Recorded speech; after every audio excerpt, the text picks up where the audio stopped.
સારંગપુર ગામની વિહારધામ સોસાયટીના કોમન પ્લોટમાં થયેલું ગેરકાયદે બાંધકામ બોર્ડાએ દૂર કર્યું। ગેરકાયદે બાંધકામ પર તંત્રનું બુલડોઝર ફરી વળ્યું હતું। સારંગપુર ગામની વિહારધામ સોસાયટીના કોમન પ્લોટમાં થયેલું ગેરકાયદેસર બાંધકામ બોર્ડાએ દૂર કર્યું છે। અંકલેશ્વરના સારંગપુરની વિહારધામ સોસાયટીમાં કરવામાં આવેલ ગેરકાયદેસર દબાણને બોર્ડા વિભાગે જેસીબી મશીનથી તોડી પાડવામાં આવ્યા હતા।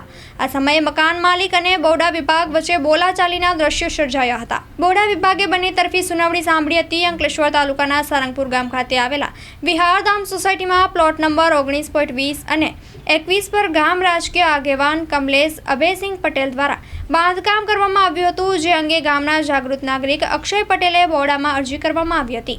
8 એપ્રિલ 2022માં કરવામાં આવેલી લેખિત અરજી અંગે બોર્ડા વિભાગે બંને પક્ષની સુનાવણી શરૂ કરી જરૂરી આધાર પુરાવા એકત્ર કર્યા હતા, જેમાં માત્ર કમલેશ અભયસિંહ પટેલ દ્વારા જરૂરી આધાર પુરાવા રજૂ નહીં કરાયા હતા। અધિકારીઓ અને પોલીસની હાજરીમાં દબાણ હટાવવામાં આવ્યા હતા। વધુમાં સોસાયટીના કોમન પ્લોટ અને રસ્તાની જમીન પર બાંધકામ કર્યું હોવાનું ફલિત તથા બોર્ડા વિભાગે જરૂરી બિનઅધિકૃત બાંધકામ સ્વખર્ચે જાતે દૂર કરવા માટે તાકીદ કરી મુદત આપી હતી, જે મુદત બાદ પણ દબાણ દૂર નહીં કરવામાં આવતા અંતે બોર્ડાના ઉચ્ચ અધિકારીઓ અને પોલીસ અધિકારીઓની હાજરીમાં જેસીબી વડે બાંધકામ તોડી પાડવાની શરૂઆત કરવામાં આવી હતી। એ પૂર્વે બાંધકામ કરનાર પરિવારના મહિલાઓએ વધુ મુદત આપવા માંગ કરી હતી, જો કે મહિલાઓની રજૂઆત વચ્ચે પણ અધિકારીઓએ મચોક ન આપી અંતે બિનઅધિકૃત બાંધકામ દૂર કરવાની કવાયત શરૂ કરી વિઘ્ન અને વિરોધ વચ્ચે બાંધકામ દૂર કર્યું હતું।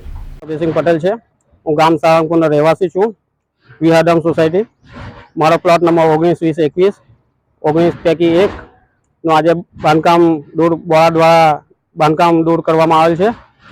તો આવા બાંધકામ કલેક્ટરશ્રીને મારે નમ્ર વિનંતી છે કે આવા બાંધકામ સારંગપુર ગામની અંદર 7 થી 8 બીજા મકાનો બાંધકામ કરેલ છે તે બોર્ડા દ્વારા દૂર કરશે કે કેમ, એ કલેક્ટરશ્રીને મારે નમ્ર અપીલ છે।